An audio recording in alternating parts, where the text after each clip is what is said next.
नमस्कार. ओंकार क्लासेसच्या सर्व विद्यार्थ्यांचे बायोलॉजीच्या या व्हिडिओमध्ये स्वागत आहे. आपण आता नेक्स्ट डिसीज पाहतोय कॅन्सर. कॅन्सरची बरीचशी माहिती आपल्याला इथे दिलेली आहे. आपण आजच्या ह्या व्हिडिओमध्ये ती पूर्ण करूया. Abnormal, uncontrolled and purposeless division of the cells may lead to formation of development of mass of undifferentiated cell. सगळ्या शब्दांचे अर्थ बघा. ॲबनॉर्मलचा अर्थ कळतो, अनकंट्रोल म्हणजे नियंत्रित नसलेली, पर्पजफुल म्हणजे पर्पज नाहीच आहे त्याला, काय पर्पजलेस आहे ती ग्रोथ.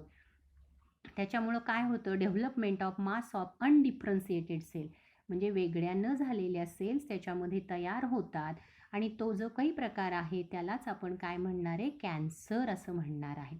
म्हणजे जे डेव्हलप होतं त्याला आपण ट्यूमर म्हणतो, म्हणजे गाठ तयार होते. लक्षात घ्या, गाठ तयार होते. When tumour is malignant. आता मॅलिग्नंट काय, तर ट्यूमरचे दोन प्रकार असतात, मॅलिग्नंट ट्यूमर आणि बेनाईन ट्यूमर. लक्षात घ्या, मॅलिग्नंट हा त्याचा एक टाईप आहे. It is described as cancer, त्याला आपण कर्करोग किंवा कॅन्सर असं म्हणतो. And has ability to invade other tissue, आणि त्याच्याकडे कपॅसिटी असते की दुसऱ्या टिश्यूंना इन्व्हेड करतो. Cancer harms the body when cancerous cells divide uncontrollably to form new lumps or masses of tissue called neoplasm.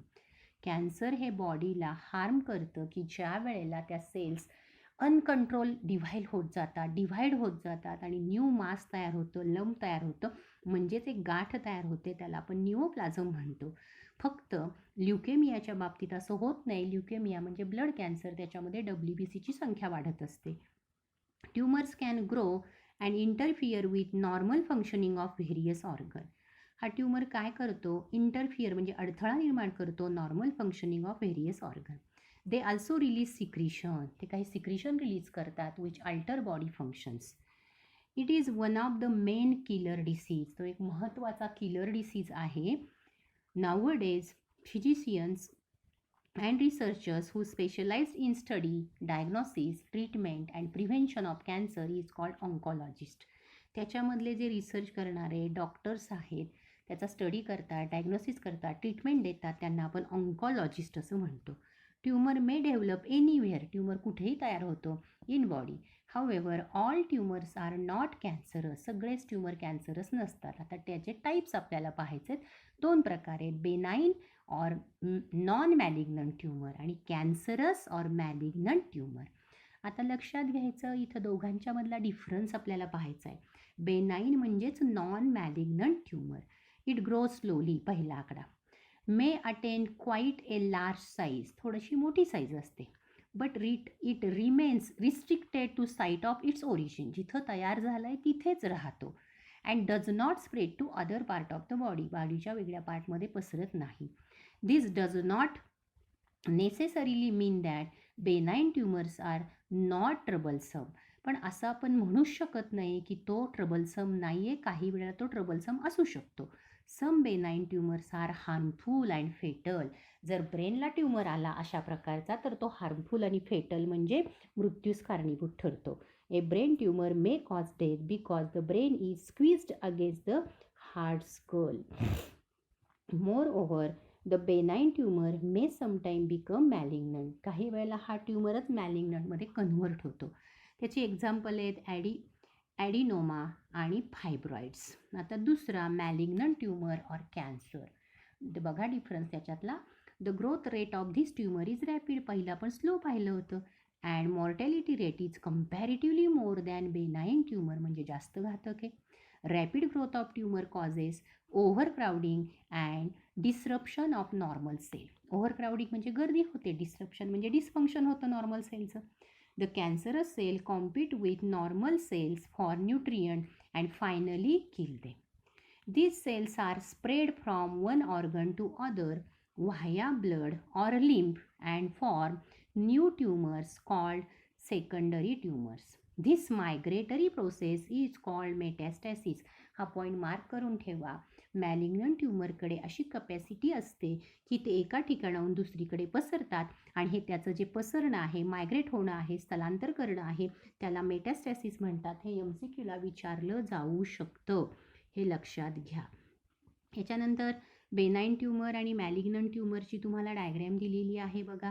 त्याच्यामध्ये बेनाईन ट्यूमर, त्याच्यामधल्या नॉर्मल सेल्स बाजूला दाखवल्या आहेत, कनेक्टिव्ह टिश्यू दाखवला आहे, ॲबनॉर्मल सेल्स दाखवलेत.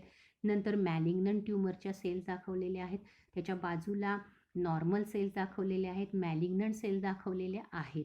आता याच्यानंतर टाईप्स ऑफ कॅन्सर. आपण पहिल्यांदा जे पाहिलं ते टाईप्स ऑफ ट्यूमर पाहिले. आपण आता बघणार आहे टाईप्स ऑफ कॅन्सर. बघा, there are 5 main types of cancers according to type of tissue affected. Cancers are named. हा प्रश्न फार महत्त्वाचा आहे 2 मार्क्ससाठी. प्रत्येक प्रश्न जो आहे 1 2 3 4 5 पॉईंट त्याच्यावरती MCQ. Cancers are named according to tissue from which they arise. पहिला प्रकार carcinoma. Cancer that arise from, underline करा, स्टार करा, कुठल्या टिश्यूला होतो? Epithelial tissue, covering or lining of the body organ is known as carcinoma. Epithelial टिश्यूला झालेला cancer त्याला आपण कार्सिनोमा म्हणतो. It include breast cancer, lung cancer, cancer of stomach and skin cancer. ही एक्झाम्पल देऊन कुठला प्रकार आहे असं विचारलं जातं. दुसरा sarcoma. Cancer that arise from connective tissue is called sarcoma.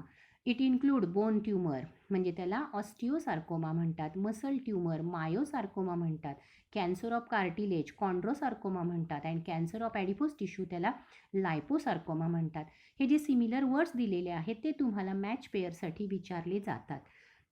Lymphoma. Cancer that arise from lymphatic tissue is called lymphoma. It occurs in lymphatic nodes, spleen and tissue of immune system. आता leukaemia. It is a type of blood cancer in which there is excessive, म्हणजे जास्तीची, formation of white blood cell, WBCची संख्या वाढते, leukocytes in bone marrow. People suffering from leukaemia have very high leukocyte count. ल्युकोसाइटचा count, total number of leukocyte त्यांच्यामध्ये वाढतात.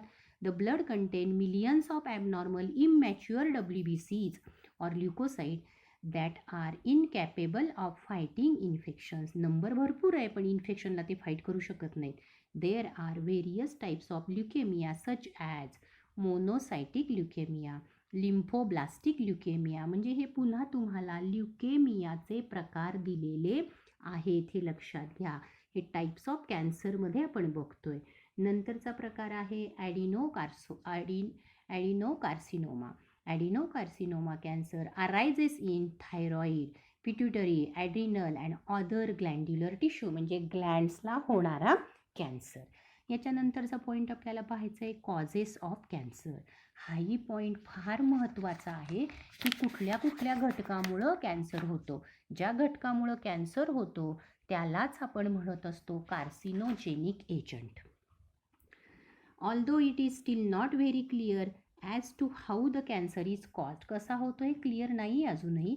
Several factors are now known to be cancer causing. Cancer causing एजंटला आपण म्हणतो carcinogenic agent. त्यातला पहिला factor आहे chemicals. Several chemicals are known to induce cancer. काही केमिकल्समुळे कॅन्सर होतो. This include nicotine, caffeine, products of combustion of coal and oil, several पॉलिसायक्लिक hydrocarbons, some sex hormones and steroids. याच्यामुळे कॅन्सर होतो. If given or secreted in large amount, बाहेरून घेतले किंवा शरीरात जास्त तयार झाले, may cause cancer. Breast cancer seems to have hormonal relationship. Breast कॅन्सरचा आणि हार्मोनचा संबंध आहे. It is more commonly observed in woman who avoid breast feeding. जास्त करून ज्या लेडीजमध्ये ब्रेस्ट फिडिंग केलं जात नाही, बाळाला दूध पाजलं जात नाही, त्यांच्यामध्ये ब्रेस्ट कॅन्सरचं प्रमाण जास्त असतं. तर रेडिएशन, तुमच्या फिजिक्स केमिस्ट्रीमधले एक्सरेज वगैरे, X-rays, gamma rays, cosmic rays, ultraviolet rays are carcinogenic, म्हणजे त्याच्यामुळे कॅन्सर होतो. Incidence of the skin cancer is higher in people working in very sunny area. जास्त सनी म्हणजे खूप सूर्यप्रकाश असतो त्या ठिकाणी अल्ट्राव्हायलेट रेडिएशन्स असतात. Due to ultraviolet radiations in sunlight. Viruses causing cancer have genes called viral oncogenes. ह्याच्यामुळे सुद्धा कॅन्सर होतो. हे जे आहेत व्हायरसेस, या व्हायरसेसमुळे सुद्धा कॅन्सर होतो. These viruses are also called oncogenic viruses. आणि त्याचं एक्झाम्पल दिले EBV. बघा, Epstein Barr viruses, HPV human papilloma virus, याच्यामुळे कॅन्सर होतो. नंतरचा पॉईंट आहे ऑन्कोजीन्स. आपल्या बॉडीमध्ये जे जीन्स असतात, several genes called cellular oncogenes, सेलमध्ये असणारे, or Proto-oncogenes have been identified in normal cells which when activated under certain condition could lead to oncogenic transformation of cell. हे सेलमध्येच हे जीन असतात आणि ते जर ॲक्टिवेट झाले तर कॅन्सर होतो. ॲडिक्शन म्हणजे व्यसन. Different types of addictions like smoking, chewing of tobacco lead to the cancer of mouth. माहिती आहे तुम्हाला तंबाखू खाण्यानं तोंडाचा कॅन्सर होतो, लिप्सचा कॅन्सर होतो, लंगचा कॅन्सर होतो. Alcohol consumption may result in cancer of esophagus, stomach, intestine, and liver. Drugs also cause cancer, example, marijuana and anaerobic steroids. हे drugs आहेत त्याच्यामुळं कॅन्सर होतो. Find the onco centers near by your area. आपल्या सातारच्या जवळ शेंद्र्याला onco center आहे बघा. Prepare a chart of types of cancer and their preventive measure. Preventive measure आपण पुढं शिकतोय. ज्याच्यामुळे कॅन्सर होतो त्याला आपण प्रिव्हेंट करायचे. Organise a street play on awareness about the cancer and present in your area. म्हणजे एक पथनाट्य तयार करा आणि कॅन्सरविषयी लोकांच्यामध्ये जनजागृती करा. आता कार्सिनोजेन आणि त्याच्यामुळे कुठला ऑर्गन अफेक्ट होतो? सूट म्हणजे काजळी असा प्रकार आहे बघा. म्हणजे जेव्हा आपण जाळ निर्माण करतो तेव्हा त्याच्यातून जी काजळी बाहेर पडते त्याला सूट म्हणतात. त्याच्यामुळे स्किन आणि लंगचा कॅन्सर होतो. कोलटार त्याच्यामध्ये 3,4 बेन्झोपायरिन असतं. स्किन आणि लंगचा कॅन्सर होतो. सिगारेट स्मोक नायट्रोसोडिमिथिलीन असं नाव आहे त्याचं, लंगचा कॅन्सर होतो. कॅडमियम ऑक्साईड आहे त्याच्यामुळे प्रोस्टेट ग्लँडचा कॅन्सर होतो. ॲफ्लॅटोक्सिन ए मेटॅबोलाइट ऑफ अस्पेरजिलस फ्लेविस ए मोल्ड आहे, लिव्हरचा कॅन्सर होतो. 2 naphthalene amine and 4 amino biphenyl urinary ब्लॅडरचा कॅन्सर होतो. मस्टर्ड गॅस लंगचा कॅन्सर होतो. निकेल अँड क्रोमियम कंपाऊंड लंगचा कॅन्सर होतो. ॲस्बेस्टॉसिस लंगचा कॅन्सर होतो. डायइथाइल स्टिबिल्स्टेस्ट्रोल DES व्हजायनाचा कॅन्सर होतो. आणि नंतर व्हिनाइल क्लोराईडमुळं VC ज्याला म्हणतात लिव्हरचा कॅन्सर होतो. आता याच्यानंतरचा पार्ट आपल्याला पाहायचा आहे त्याची ट्रीटमेंट कशी केली जाते. तर ते ट्रीटमेंटचे वेगळे वेगळे प्रकार आपल्याला इथे शिकायचे आहेत. Treatment cancer consist of combination of number of therapies. पहिली थेरपी आहे किमोथेरपी. किमोथेरपी म्हणजे औषधं देतात. Chemotherapy comprise administration of certain anti cancer drug. कॅन्सरच्या विरुद्ध औषधं. The anti cancer drugs check cell division by inhibiting DNA synthesis or are more toxic to cancerous cells than to normal cells. Chemotherapy may lead to hair loss or anemia, but both get corrected after the treatment is stopped. Radiotherapy.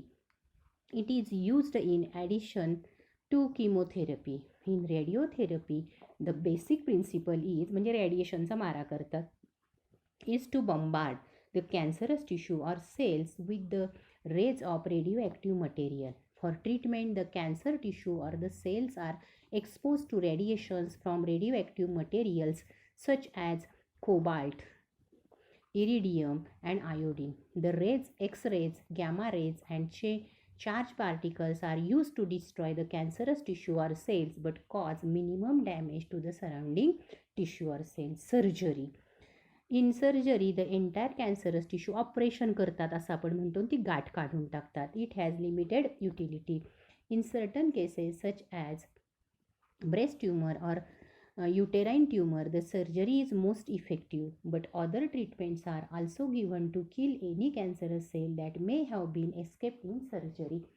सर्जरीतून काही part राहिला असेल तर पुन्हा radiation आणि chemotherapy करावीच लागते. Immunotherapy. Tumour cells have been shown to avoid detection and destruction by immune system. Therefore, the patient are given substance called biological response modifiers such as alpha interferon which activate their immune system and helps in destroying tumor. Supportive therapy. Supportive therapy is used to treat symptoms of cancer and side effects of cancer treatment. Objective of this therapy is to improve the quality of life of the cancer patient. त्याचं standard of living चांगलं असलं पाहिजे. This therapy varies depending upon condition of individual patient. ते त्याच्यावर अवलंबून आहे त्या पेशंटची इंडिव्हिज्युअल कंडिशन कशी आहे. इथपर्यंत आपण थांबूया. नेक्स्ट पार्ट आपण पुढच्या लेक्चरला बघू. थँक्यू.